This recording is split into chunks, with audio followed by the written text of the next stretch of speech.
Hi guys, I am back. मैं पूजा अजनीकर आप सबका मेरे चैनल पे स्वागत करती हूँ। गाइस, हमारा ये जो ऑफिस सीरीज है जिसको आप बहुत ज़्यादा पसंद कर रहे हो, उसका आज ये 4th एपिसोड हम शूट कर रहे हैं। पहली एपिसोड में आपने देखा था जहाँ पे पहला दिन कैसा होना चाहिए, लाइफ का पहला जॉब जो है वो आपको किस तरह करना है।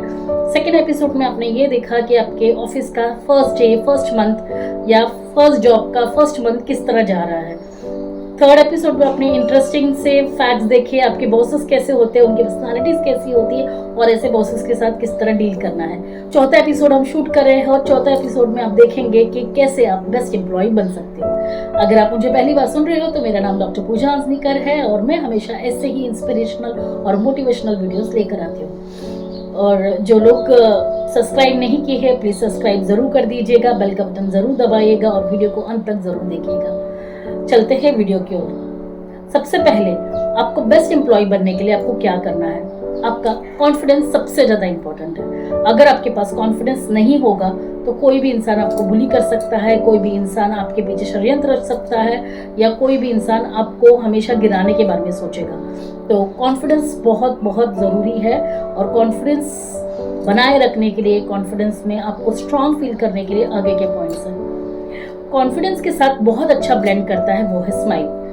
स्माइल सिचुएशनल होनी चाहिए, जैसे जो इन्वायरमेंट है, किस तरह सिचुएशन है, क्या परिस्थिति वहाँ पे चल रही है, उसको देखकर अगर आप स्माइल अपनी मेंटेन रखोगे। देखिए, ये बहुत सिंपल सी चीज़ है। आपका फेशियल एक्सप्रेशंस, आपके आई कांटेक्ट, बॉडी लैंग्वेज, इन सब से पता चलता है कि सामने वाले इंसान का एटीट्यूड कैसा है। जैसे आप अगर फ्रेंडली हो तो फ्रेंडली जेस्चर्स आपके फेस पे दिखनी चाहिए।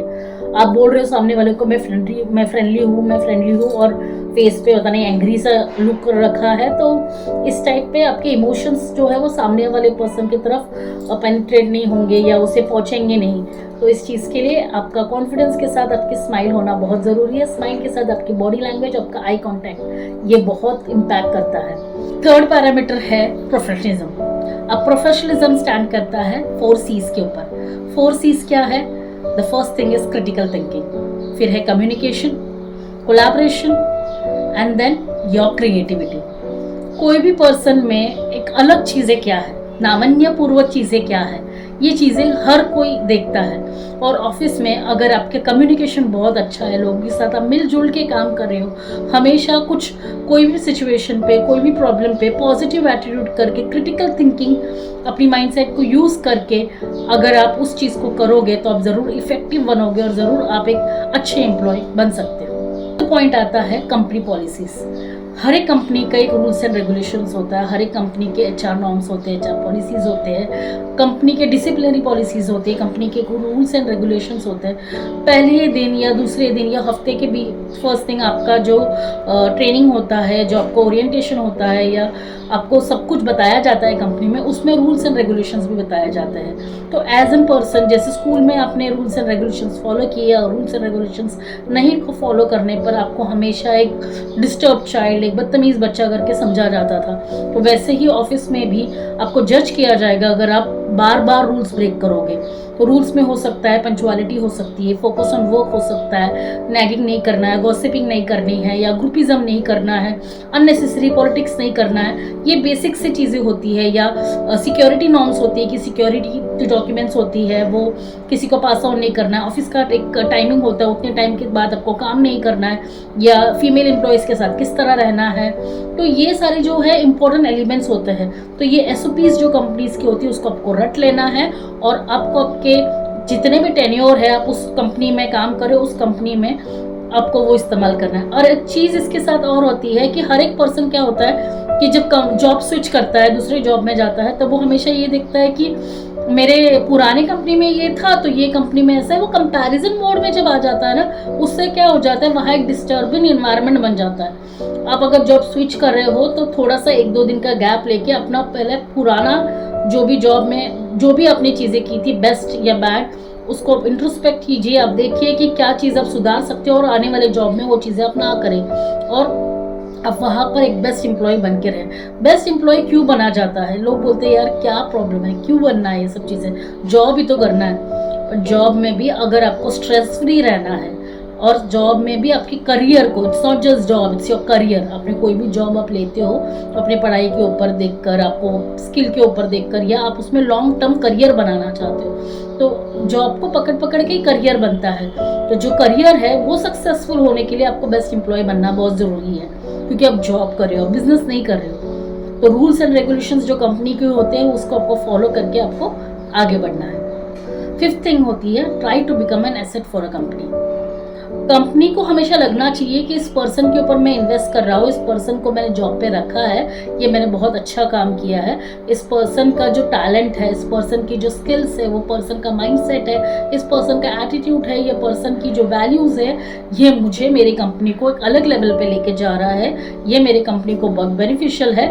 ये हमेशा आपके जो बॉस है, आपके मालिक है, उनको हमेशा ये लगना चाहिए। तो इस चीज़ के लिए आपको हमेशा अपनी वैल्यूज़, आपके संस्कार, इसको ऊपर स्ट्रॉन्ग आपका होल्ड होना चाहिए। ऐसे नहीं है कि अभी आप स्कूल में नहीं हो, आप जॉब कर रहे हो तो मैं अभी एकदम आज़ाद पंछी हूँ, मैं अभी क्या करना है मुझे ऐसे बिहेव करके, वैसे बिहेव करके। नहीं, आपको एक डिसिप्लिन्ड और एक अच्छा इंसान हमेशा बन के रहना है, और वो लाइफ टाइम तक जर्नी चलती है। ये आपका इनबिल्ड होना चाहिए, वो आपके संस्कार जो होते हैं वो इनबिल्ड होनी चाहिए, उसका कहीं पर भी एक्सक्यूज़ नहीं होता है। मैंने एक कहीं पे लाइन ही पढ़ी थी कि लोग आपको ये नहीं देखेंगे कि आपने उस पर्सन का, मतलब अपने जैसे होता है ना कि कोई आपको कोई सवाल पूछता है या कोई पर्सन आपको कोई चीज़ के लिए इंस्टिगेट करता है, उस वक्त लोग ये नहीं देखेंगे सामने वाले इंसान ने क्या कहा, वो लोग ये देखेंगे कि आपका जवाब क्या है। तो आपका जवाब जो रहता है वही हिस्ट्री क्रिएट करता है। तो इसीलिए जब भी आप वर्क प्लेस पे हो या कहीं पर भी हो, wherever you be, you should reply it very politely, humbly। सामने वाला पर्सन बहुत ज़्यादा डिस्टर्बिंग है, अनोइंग है, वो डिस्गस्टिंग वे में आपसे बिहेव कर रहा है, बट आपका जो बिहेवियर है वो बहुत इंपॉर्टेंट है। आप सामने वाले पर्सन से, आप गुस्से में भी हो पर फिर भी हाथ जोड़ के सामने वाले पर्सन को प्लीज़, सॉरी, एक्सक्यूज़ मी, आपका टैंट्रम्स वहाँ नहीं दिखाना है। गुस्सा है बंद कमरे में आप दिखाइए, मिरर के सामने दिखाइए, सामने वाला पर्सन उसी आपके एक्शन को लेकर आपके खिलाफ वो एक जजिंग एनवायरनमेंट बना सकते हैं। आई डू एग्री, किसी का जजमेंट आपको इफेक्ट नहीं करना चाहिए, कोई क्या कर लेगा जज करके, ये सारी चीज़ें मैटर नहीं करता, बट आपका जो अपीयरेंस है बाहर पब्लिक में, जो भी अपीयरेंस है वो आपके लिए मैटर करता है। तो इस चीज़ के लिए आपको देखना है कि how do you behave in front of others. तो वैल्यूज़ बहुत इंपॉर्टेंट होती है। थिंग जो है वो है आपकी प्रेजेंस ऑफ माइंड। बहुत सारे लोग होते हैं ना कि मतलब जॉब मिल गया, उनके यही मतलब ऐसा लगता है ना कि जॉब मिल गया अब खत्म हो गया सब चीज़ें, जैसे शादी कर ली मतलब सब खत्म हो गया। असली शुरुआत वही से होती है। जॉब, आप इंटरव्यू के लिए जितना हार्डवर्क करते हो उतना ही आपके जॉब ज्वाइन करने के बाद आपका तो जंग शुरू होती है। आपका जैसे बोलते हैं ना, तपस्या वहीं से शुरू होती है। तो आपका हर एक दिन इम्पॉर्टेंट है, हर एक दिन को आपको नए रूप से देखना है, नए चैलेंजेस के साथ आपको वहाँ पे देखना है कि ये आज का जो दिन है, जो भी चैलेंजेस आएगा उस चैलेंजेस को मैं बहुत हंसते हुए पॉजिटिवली और मेरे हर कैपेसिटी के साथ उसको पार करूँगा। तो ये चीज़ें आपको दिमाग में हमेशा रख के चलनी है, कोई भी नेगेटिव एटमॉस्फेयर नहीं बनाना है। मुझे याद आता है कि एक जगह पे एक जैसे बोलते हैं ना कि एक अच्छे फ्रूट्स में गंदा फ्रूट पड़ गया था, जिसके कारण सारे अच्छे फ्रूट्स जो थे वो जॉब छोड़ के चले जाने लग गए या खराब हो गए, या मतलब बहुत डिस्ट्रक्शन हो गया वहाँ पे। तो जैसे होता है ना कि कोई पर्सन बहुत ही नेगेटिव हो जाता है, कोई पर्सन जो खुद भी काम करना नहीं चाहता और दूसरों को भी करने नहीं देता, या खुद में मतलब इतना करप्टेड पर्सन रहता है, इतना माइंडसेट उसका इतना गंदा रहता है, डर्टी पॉलिटिक्स करता है, और इस चीज़ में सामने वाले पर्सन को अनकंफर्टेबल होता है, और सामने वाला पर्सन वैल्यू ड्रिवन होता है, सामने वाला पर्सन उसके एक अलग माइंडसेट होता है, उसका एक अलग वे ऑफ थिंकिंग होता है। तो इस चीज़ में उसको वो एडजस्ट नहीं होता, इसलिए वो एक दो बार कंप्लेन करते हैं, बट कंप्लेन करने से वर्कआउट नहीं होता। तो इस चीज़ की आप उसके साथ शामिल होकर आपको नेगेटिव नहीं हो जाना है, आपको नेगिंग नहीं करना है। देखिए, अगर वो आप झेल सकते हो तो ठीक है, अवॉइड कीजिए सिचुएशन, जो हो सकते हैं उनसे कांटेक्ट, अब दूरी बनाए रखिएगा, और नहीं हो पा रहा है तो यू कैन स्विच। मैं यही क्योंकि बेवकूफ़ के साथ लड़ने से अच्छा है कि आप स्विच कर लो, क्योंकि यहाँ there is no time to waste and make people understand, क्योंकि अंडरस्टैंड करने के लिए उनका वो माइंडसेट ही नहीं है, उनका वो लेवल ही नहीं है। जब उनका वो लेवल ही नहीं है तो आप वो अपने टाइम वेस्ट काहे के लिए कर रहे हैं? There is no point in wasting your time with such kind of people. So it's better you leave, you avoid and you move on. You can find a good place to work। और हर जगह पे अच्छा environment होगा ज़रूरी नहीं है, तो environment हमसे बनता है। आप बनाइए इन्वायरमेंट को, आप ट्राई कीजिए कि वहाँ पे चीज़ों को अपने तरफ से किस तरह बेस्ट कर सकते हो। यही में होता है इनिशिएटिव। कंपनी देखती है कि आप किस तरह बेस्ट इनिशिएटिव ले रहे हो, आप कंपनी के लिए क्या बेटरमेंट कर रहे हो, आप उनकी क्लाइंट्स किस तरह बचा रहे हो, आप कैसे अपने आप को प्रेजेंट कर रहे हो क्लाइंट्स के सामने, किस तरह आप आपकी कंपनी का रेपुटेशन मेंटेन करके रख रहे हो, किस तरह आप कंपनी को एक आपके कारण सेल्स बहुत अच्छी हो रही, बिजनेस अच्छा हो रहा है, या आपके कारण आप बहुत बेनिफिशियरी हो रहे हो कंपनी की तरफ। तो ये सारी चीज़ें जो है बहुत इफेक्ट करता है आपके बेस्ट एम्प्लॉय बनने के लिए। हम क्या करते हैं कि इन्वायरमेंट को बहुत ओवरथिंक कर लेते हैं। मुझे याद है कभी कभी ऐसे सिचुएशंस भी आते थे जहाँ पे मैं रात भर सोचती रहती थी। कभी कभी ऐसे होता था कि क्या होगा क्या नहीं होगा, इसका जवाब कैसे देना है, ये कैसे करना है। तो ये चीज़ के लिए ना हमेशा ओवरथिंकिंग मेरा चलता रहता था, और पर होता कुछ था और मैं सोचती कुछ और रहती। तो इल्यूजन्स का माइंडसेट ये बनता रहता था, थॉट्स बनता रहता, और इसी से बहुत नेगेटिविटी तैयार होती थी, और इसी से फिर वो जगह पे काम करने की इच्छा नहीं होती थी। जैसे किस सब्जेक्ट का अगर हमने होमवर्क नहीं किया तो वो सर को हम अवॉइड करते हो, टीचर को हम अवॉइड करते हैं, वो सब्जेक्ट ही हमें पसंद नहीं आता। तो वैसे ही जिस एनवायरनमेंट के बारे में मतलब हमारा कुछ तो मिस्टेक हो गई, उस मिस्टेक के बारे में हम ओवर थिंक कर रहे हैं, या कोई सिचुएशन ऐसी आ गई जो आपको पसंद नहीं है और आपके अगेंस्ट है, ऐसे सिचुएशन की तरफ आपको डील करने नहीं आ रहा है, तो इस वक्त आप बहुत ओवर थिंकिंग करते हो। तो मेरा कहना है यहाँ पे कि ओवर थिंक करने की ज़रूरत नहीं है, आपको बस अपने आप पे विश्वास रखना है, आपका कॉन्फिडेंस बनाए रखना है, देखना है कि क्या गलत हुआ था, गलती आपकी है तो सॉरी बोल के ख़त्म करो। सामने वाले की गलती है तो भी उसको माफ़ करो और आगे बढ़ो। जताने की ज़रूरत नहीं है, बताने की ज़रूरत नहीं कि उसकी गलती है, क्योंकि हर एक पर्सन को अपने अपने टाइम पे उसे पता ही चल जाता है कि किसकी गलती थी, क्या था। बट आपका एक अच्छा वैल्यू, आपका एक अच्छा जेस्चर आपको मोटिवेट करेगा, आपको आगे बढ़ने के लिए इंस्पायर करेगा। अब बहुत सारे लोगों को होता है मोबाइल फ़ोन यूज़ करने का बहुत शौक रहता है, वर्क पे गए नहीं तो अपनी पर्सनल लाइफ को प्रोफेशनल लाइफ में इतना मिक्सअप कर देते हैं कि उन्हें मतलब ऐसा लगता है कि ऑफिस की प्लेस है, वहाँ पर सब कुछ चलता है। ऐसा नहीं होता है। आपका एक माइंडसेट प्रिपेयर करके चलना है। 9 से 6 अगर 9 से 5 आपको अगर काम करना है तो 9 से 5 में आपका कंप्लीट माइंडसेट आपके ऑफिस की तरफ होना चाहिए, आपका प्रोफेशनल जो ग्रोथ है उसकी तरफ होना चाहिए। आपको कंप्लीटली आपका माइंडसेट जो है वो स्ट्रांग रख के सिर्फ वर्क की तरफ फोकस होना चाहिए। अगर आप यहाँ पे अपने पर्सनल लाइफ में दिन भर चैटिंग करते रहोगे या दिन भर आप वहाँ पे पर्सनल लाइफ पे रहोगे तो you won't be able to focus. हाँ, ऐसे नहीं कह रही हूँ कि बिल्कुल भी फ़ोन अवॉइड कर दीजिए, नहीं। इमरजेंसी सिचुएशंस में फ़ोन ज़रूर उठाइएगा, ज़रूर बात कीजिएगा, अवॉइड कीजिए लंबी बातें करना अवॉइड कीजिएगा। फिर सोशल मीडिया जो होता है ऑफिस के वक्त आपके ब्रेक में आप यूज़ कर सकते हो, लिविंग टाइम पे यूज़ कर सकते हो, अर्ली आ जाइए, ब्रेकफास्ट टाइम पे यूज़ कर सकते हो।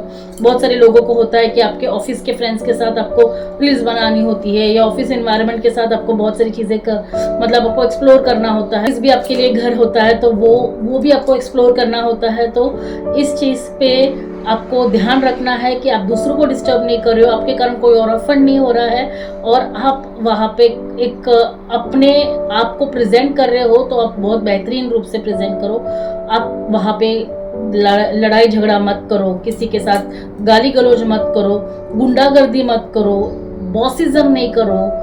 ये बहुत है ना, थोड़ा सा किसी ने अप्रिसिएट कर दिया तो ब्रैग करना शुरू कर देते हैं। उनको ऐसा लगता है कि पता नहीं उनसे बड़ा 30 मार का खान कोई नहीं है। तो ये सारी चीज़ें मत करो। ये क्या हो जाता है, लंबे समय तक ये चीज़ें नहीं चलती है। आपका एटीट्यूड जो है, अगर आपका एटीट्यूड 4 लोग बुरा बोल रहे हो उस एटीट्यूड को लेकर, या आप बहुत झूठ बोल रहे हो, बहुत बड़ी फेंक रहे हो, तो ये सारी चीज़ें समझ में आ जाती है। भले वो लोग आपके सामने नहीं बोलते पर पीठ पीछे बोलते ही हैं। आपकी बॉडी लैंग्वेज, आप मतलब क्या पहन रहे हो, क्या कर रहे हो, क्या बोल रहे हो, किस तरह बोल रहे हो, आपका नॉलेज का प्रदर्शन आप किस तरह कर रहे हो, आपका स्किल आप किस तरह दिखा रहे हो, एवरीथिंग मैटर्स। तो ये सारी चीज़ों के ऊपर आपको बहुत केयरफुल रहना है। अब मान लो आपसे कोई गलती हो गई है, जैसे मैंने कहा कि सॉरी बोल के ख़त्म करना है, बट उसको अपना ओवरलैपिंग नहीं करना है। जैसे मतलब होता है ना कि एक गलती को छुपाने के लिए और गलतियां लोग करते हैं, एक झूठ को छुपाने के लिए और झूठ बोलते हैं और अपने झूठ में दूसरों को भी शामिल कर लेते हैं। तो ऐसा कुछ भी मत कीजिएगा, क्योंकि आज ना कल वो पकड़ा जाने वाला है।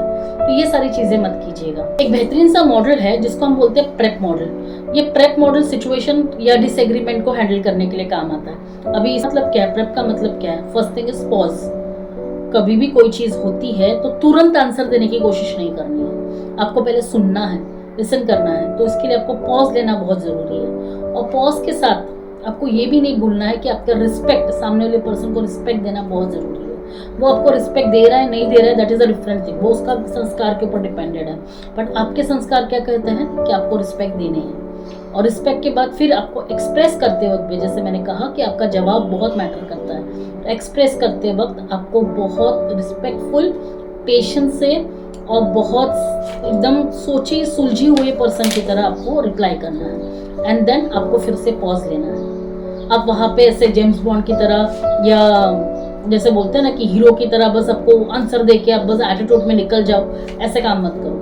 आपको वहाँ पे पॉज लेके सामने वाले पर्सन को वो चीज़ डाइजेस्ट हुई कि नहीं वो भी देखना है। जितने बार भी जवाब देना है उतने बार हमेशा सामने वाले की रिस्पेक्ट, खुद की रिस्पेक्ट हमेशा मेंटेन करके आपको वो बोलना है। और सिचुएशन आउट ऑफ कंट्रोल हो रही है, अवॉइड दैट सिचुएशन। आप वहाँ पे जवाब मत दीजिएगा। जरूरी नहीं है कि हर सवाल का जवाब हो, जरूरी नहीं है। आप कोई चीज़ साइलेंस में भी कर सकते हो, आपका साइलेंस बहुत पावरफुल होता है। आप उसको छोड़ देते सिचुएशंस को, जरूरी नहीं कि उस सिचुएशन को ड्रैग करके बहुत बड़ा करना है। कभी कभी ऐसा होता है ना कि जो एम्प्लॉयज़ होते हैं वो आपस में लड़ झगड़ते हैं और वो चीज़ें बॉस तक पहुंच जाती है। अब बॉस हमेशा ये सोचता है यार मैं क्या इधर इनके झगड़े सुलझाने के लिए आया हूँ, तो ये इनके झगड़े सुलझाने से अच्छा है कि अगर ये चीज़ें आप बॉस तक पहुँचाई मत। और बॉस भी अगर इस चीज़ में इन्वॉल्व है तो बॉस को भी बताइए कि चलो इसको अवॉइड कर दीजिए, क्योंकि most important is your work, most important is to bring the business, most important is your focus. तो अगर आप फोकस अच्छे से रहोगे तो ऑटोमेटिकली आपका काम जो है वो दिखेगा। एक चीज़ और रहती है कि आप किस तरह अपने कोवर्कर के साथ बिहेव करते हो। मेरा मानना है कि आपके कोवर्कर के बारे में आपको थोड़ी बहुत इंफॉर्मेशन होनी बहुत ज़रूरी है। जैसे वो कहाँ रहते हैं, उनकी लाइफ में कौन है, एक थोड़ा सा इंट्रोडक्शन टाइप ऑफ थिंग। किसी की लाइफ में ज़्यादा मत घुस जाना। बहुत सारे लोगों को हैबिट होती है कि बहुत पर्सनल हो जाते हैं, या कोई फाइट हो जाती है, या कोई चीज़ में ओपिनियन क्लैशेस हो जाता है, या कोई प्रोजेक्ट बेस्ड प्रॉब्लम हो जाती है, तो वहाँ पे ना बहुत ज़्यादा पर्सनल ले लेते हैं चीज़ों को। आपको चीज़ों को ना पर्सनल नहीं लेना है, चीज़ों को वही के वही छोड़ देना है। देखो जैसे एक प्रोफेशनल लाइफ होती है वैसे पर्सनल लाइफ, दो अलग अलग चीज़ें होती हैं। कोई पर्सन आपको जानबूझ के मतलब आपके पर्सनालिटी को हैम्पर नहीं कर रहा है। देखो वो उसका जो भी समझिए पहले कि उसका गुस्सा या उसका माइंडसेट आपके प्रति इस तरह क्यों है। आप वहाँ पे काम करने के लिए गए हो, आप काम करने के जाने के बाद आपका वहाँ पे उनसे मुलाकात हुई है और उनके साथ वो काम कर रहे हैं, कॉम्पिटिटिव स्पिरिट है दोनों में, और काम करते वक्त कुछ ओपिनियंस क्लैशेस हुए हैं, कुछ डिस्टर्बेंस इन्वायरमेंट हुआ है, उस वक्त आपको ये देखना है कि वो मेरे साथ जानबूझ के वो चीज़ें नहीं कर रहा है। वो ये देखना है कि वो सिचुएशनल है सारी चीज़ें। आपको दिमाग में ये चीज़ें क्लियर रखनी है कि एज अ पर्सन वो मुझे डिस्टर्ब नहीं कर रहा है। वो जो उसको चीज़ें चाहिए या उसके काम मेरे कारण उसके किसी काम में डिस्टर्बेंस हो रहा है या वो मेरे काम में डिस्टर्ब कर रहा है, तो ये चीज़ें पर्सनली नहीं होनी चाहिए।